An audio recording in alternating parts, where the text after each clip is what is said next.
하나님의 평화가 여러분과 함께하기를 주의 이름으로 축복합니다. 2025년 첫째 주일 혼돈의 시대에 빛을 따라서라는 제목으로 하나님의 말씀을 전하겠습니다. 앞뒤 좌우로 안녕하세요, 새해 복 많이 받으세요 인사 나누시겠습니다.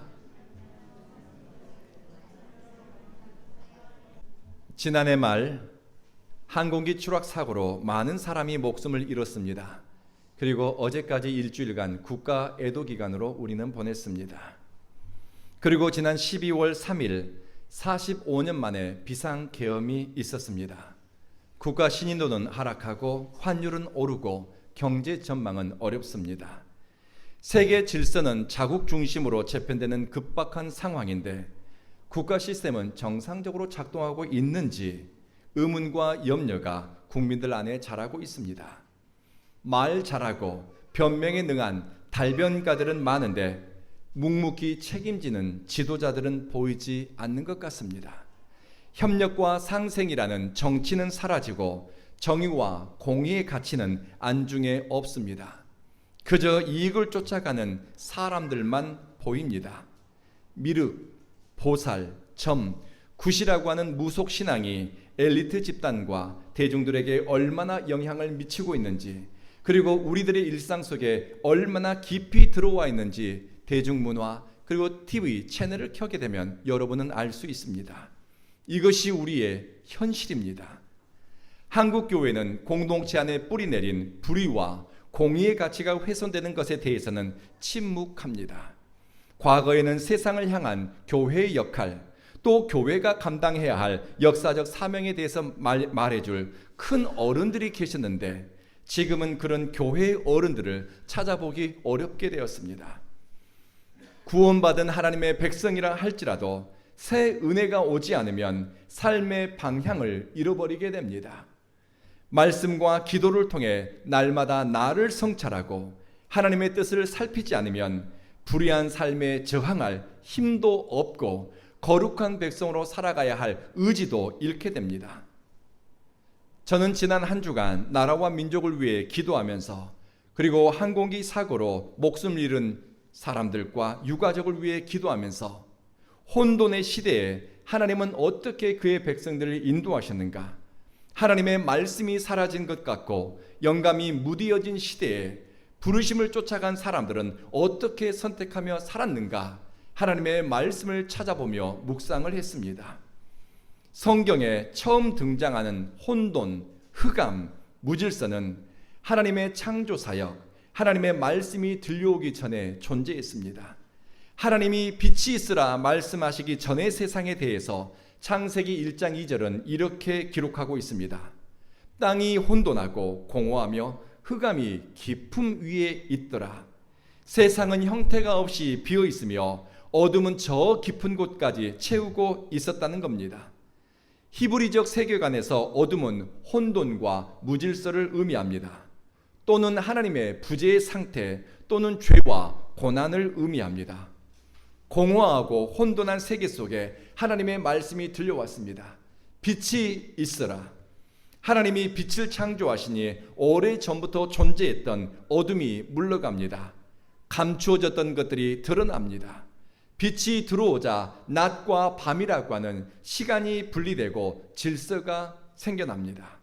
공간의 창조 그리고 피조물이 살아갈 수 있는 환경이 조성된 것입니다. 하나님의 말씀이 들려올 때 혼돈의 땅에 질서가 생기고 흑암의 땅에 빛이, 공허하고 의미 없는 것들이 목적과 방향을 가지게 된 것입니다.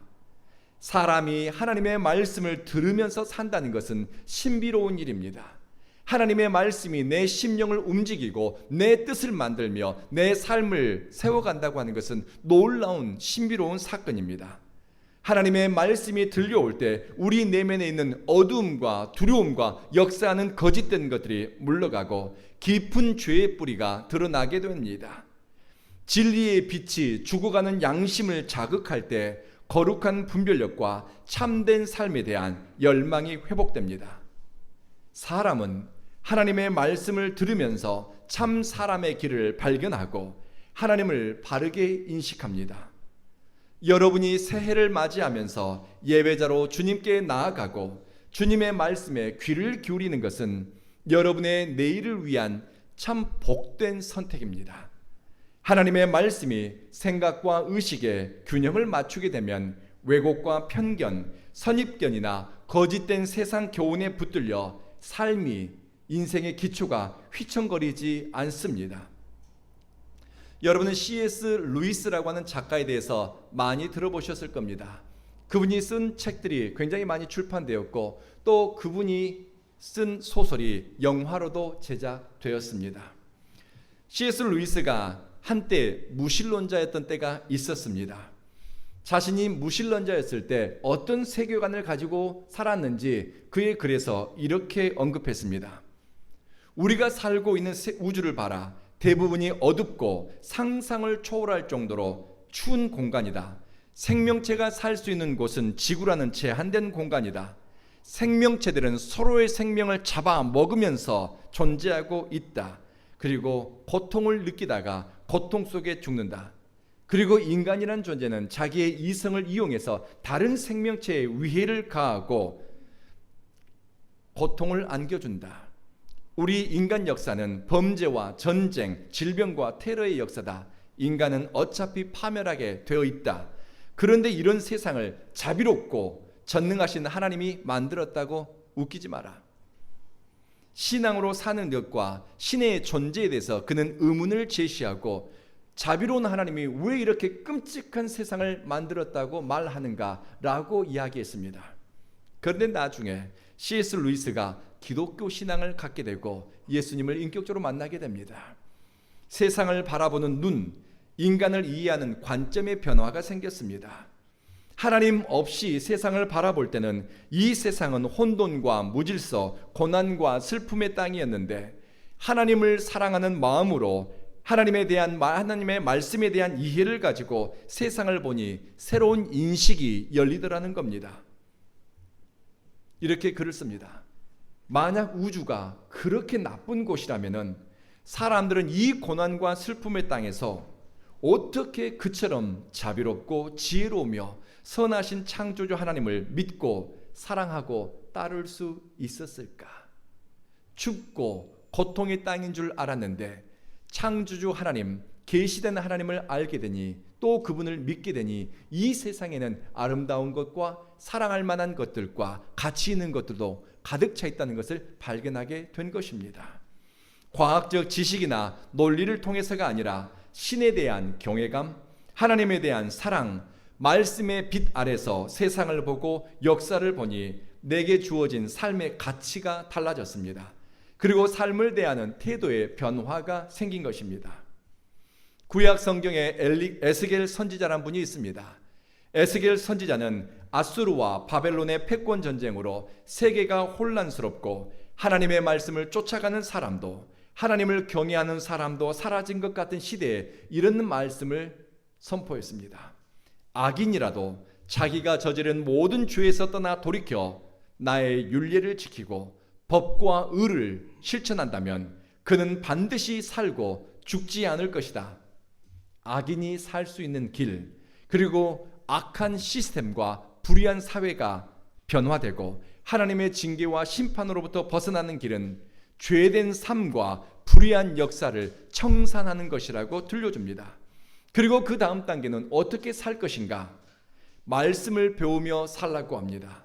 말씀을 익히고 말씀의 정신을 마음에 새겨야 그것을 지키고 따라갈 뜻을 갖게 됩니다. 하나님의 말씀이 빠지면 아무리 회개하고 뉘우치는 것 같아도 시간이 지나면 금방 잊어버리게 됩니다. 하나님의 말씀이 없는 회개, 하나님의 말씀에 대한 깊은 통찰력이 없는 반성은 삶의 방향이 뚜렷하지 않습니다. 되는 대로 살고 등 떠밀려 살 수가 있습니다. 하나님의 말씀이 들려와 영혼을 깨우고 하나님의 말씀이 들어와 생명의 기운을 더하면 세상과 사람을 바라보는 눈, 인식이 달라지고 혼돈과 무질서 속에 빛과 질서가 자리 잡히게 됩니다. 우리는 새해 첫 예배를 드리면서 우리의 삶 가운데, 우리의 역사 가운데, 우리의 현실 가운데 하나님의 말씀이 들려오고 선포되기를, 여러분의 10년 가운데 하나님이 하시는 한 말씀이 들려오기를 간절히 열망하십시다. 두 번째로 우리가 성경에서 만나는 혼돈과 어둠의 시대는 애굽에서 400년 종살이 할 때였습니다. 이스라엘 노예들은 자신들의 권리와 생명을 보호할 수 없었습니다. 애굽의 사람들이, 권력자들이 살기 좋은 집을 만들고 그들의 안전을 위한 성을 만들었습니다.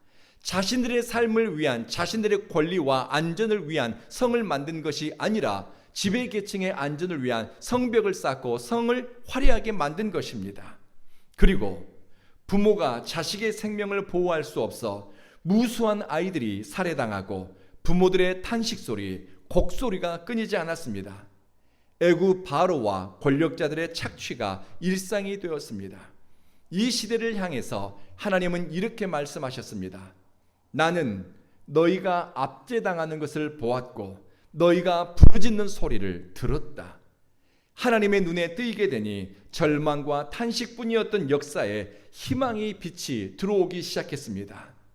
사람들에게 원망하고 하소연한 것이 아니라 하나님 앞에 울고 통곡하고 부르짖었더니 하나님이 그 부르짖는 소리를 듣고서 흑암에 사는 자포자기 인생들에게 구원의 길을 열기 시작하셨습니다. 제국의 소모품처럼 이용되고 파괴되는 이스라엘 사람들은 하나님의 부르심을 따라가면서 하나님의 말씀을 배우면서 거룩한 민족, 제사장 나라로 준비되는 자신들의 가치를 발견하게 되었습니다. 그리고 세 번째로 성경에서 만나는 영적 혼돈과 어둠의 시대는 사무엘상 1장의 시대입니다. 정치적으로 혼란스럽고 영적 무질서가 시대의 정신이 되었습니다. 하나님의 말씀이 들려오지 않고 영적인 통찰력이 사라지니 말씀을 전하는 사람도 배우는 사람도 없게 되자 사람들은 저마다 자기 생각에 좋은 대로 따라가기 시작했습니다. 신앙은 있는 것 같았습니다. 우리 보기에는 예배도 드리는 것 같고 교회도 나가는 것 같은데 입으로는 믿음에 대해서 이야기하는 것 같은데 사실은 불신앙으로 가득 찼습니다. 이스라엘은 가나안에 정착한 후에 약 350년 동안 판관 혹은 사사라고 부르는 지도자들에 의해서 공동체가 다스림을 받고 유지되었습니다. 그런데 땅을 차지하고 집을 세우고 자유자로 살게 된 것 같았는데 이스라엘은 가장 중요한 것, 하나님의 말씀을 배우고 익히며 그 말씀의 정신을 자녀들에게 계승시키는 일에 성공할까요? 실패할까요? 실패하고 맙니다. 먹고 사는 것은 풍족하게 되었는데 하나님의 말씀에 굶주리게 되었습니다. 신앙교육의 소홀해지자 사람들은 하나님을 잊었습니다. 하나님의 말씀을 가르치는 사람도 사라지고 또 있다 하더라도 자기 멋대로 해석하고 가르치니 사람들은 자기 고집대로 욕망과 죄가 충동질하는 대로 따라갔습니다. 하나님의 심판은 즉각적이었습니다. 그들의 하나님을 버리니 하나님이 그들을 잡았던 손을 놓아버립니다. 하나님이 그들을 보호했던 울타리를 거두게 되자 그들은 미디안, 아말렉, 암몬, 블레셋 수많은 약탈자들에 의해서 괴로움을 당하게 됩니다. 성경은 이렇게 말씀합니다. 아니, 하나님이 우리에게 들려주시는 말씀입니다. 나는 나를 존귀하게 여기는 사람을 존귀하게 대하고 나를 업신여기는 사람을 하나님은 업신여긴다라고 말씀하셨습니다. 우리의 마음의 중심이 하나님을 어떻게 바라보고 있는지, 내 삶 가운데 하나님이 어떤 위치에 있는지 바로 그것이 여러분이 앞으로 누리게 될 하나님의 은혜와 관련이 있습니다. 하나님을 잃어버린 사사시대를 가리켜서 우리나라 성경학자인 조병호 박사는 이렇게 설명합니다. 사사시대에는 변명과 핑계에 능한 지도자들, 책임지지 않는 지도자들 때문에 공동체가 더 어려워졌다. 이스라엘 공동체들 사이에서는 서로 이권을 두고서 싸우는 일이 잦아지면서 신앙 공동체가 오히려 세상보다 더 질이 나쁜 공동체가 되었다라고 이야기합니다. 말씀 교육을 받지 못하니 지도자가 우상과 점치는 것, 주술과 무속신앙에 심취합니다. 영적으로 타락하니 음란한 것이 시대에 유행하는 문화가 되고 말았습니다. 그러자 수많은 지도자들이 여러 명의 아내와 첩들을 거느리고 30명, 40명, 70명, 수십 명의 자녀들을 거느리면서 그것으로 세를 과시하기 시작했습니다. 그런데 진짜 문제는 뭐가 잘못되었는지 문제의식을 느끼지 못하는 것이었습니다. 엘리라고 하는 사사가 있었습니다. 그는 제사장으로 종교 지도자였고 또한 정치 지도자로서 막강한 권한을 행사했습니다. 권한은 컸지만 그는 무능력한 사람이었습니다. 무책임하고 사태를 수수방관하는 비겁함까지 그는 가지고 있었습니다. 자기 아들 홈니와 비느하스가 하나님의 예배를 멸시하고 그리고 자기 욕망을 위해서 하나님께 사람들이 정성스럽게 올려드린 그 제물을 중간에서 세상 말로 가로채는 삥땅하는 그런 일들이 벌어졌습니다. 하나님의 예배를 멸시하고 무시하는 일들이 잦았습니다.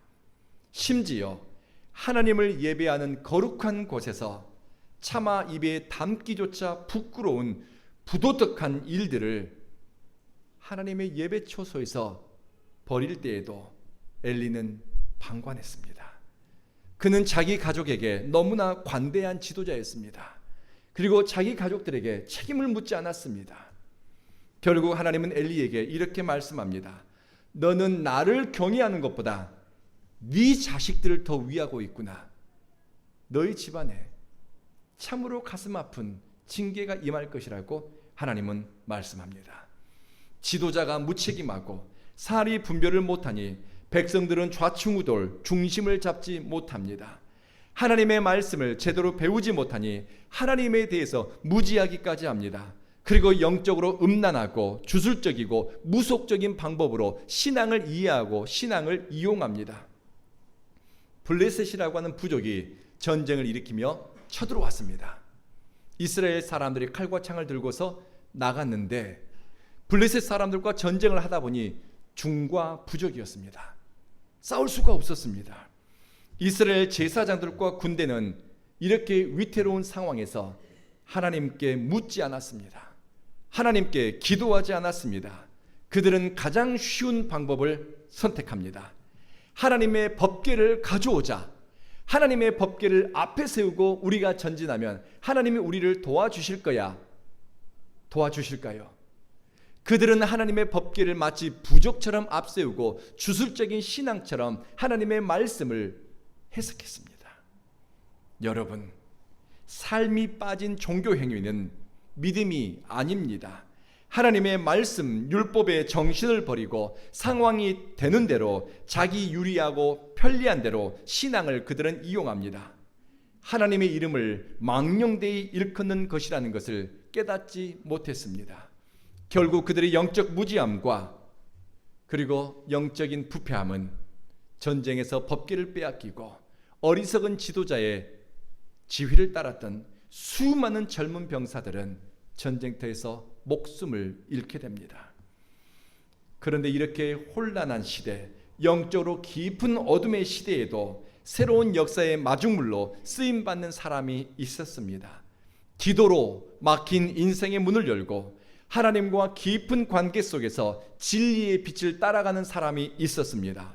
바로 사무엘상 1장에 등장하는 사무엘의 어머니 한나라고 하는 여인입니다. 한나는 아이를 낳지 못하는 여성으로 내적 괴로움이 컸습니다. 집안의 대를 이을 자식을 낳지 못한다는 당시 사회적인 문화적인 차별을 겪었습니다. 더 큰 문제는 둘째 부인에게 여러 가지 형태로 조롱과 모욕을 노골적으로 당하는 것입니다. 성경에 한나가 마음이 괴로워 하나님께 기도하고 통곡했다라고 기도할 정도로 한나는 마음이 아팠고 하나님께 매달렸습니다. 한나가 기도를 하게 된 동기는 마음의 고통과 괴로움이었습니다. 한나의 아픈 현실과 비참함은 그녀의 걸음을 하나님께로 이끌었습니다. 그리고 이렇게 기도를 합니다. 하나님, 주의 여종의 고통을 돌보시고 나를 기억해 주십시오. 나는 마음이 슬픈 여자입니다. 내 심정을 하나님께 털어놓는 것은 원통함과 격분됨이 이 속에 가득 차 있기 때문입니다. 한나는 자신의 정서적인 상태, 영적인 상태가 분노와 슬픔, 절망과 울화가 가득 차 있음을 고백합니다. 그러면서 하나님의 긍휼과 자비를 구했습니다. 한나의 기도에는 하나님이 어떤 분이신가 하나님에 대한 정확한 인식이 있습니다. 자신의 고통스러운 현실을 하나님이 살피고 있다는 하나님에 대한 임재에 대한 확신이 있습니다. 그리고 하나님은 은혜 베풀 자에게 은혜를 베풀 것이라는 믿음을 가지고 하나님 앞에 나아갑니다.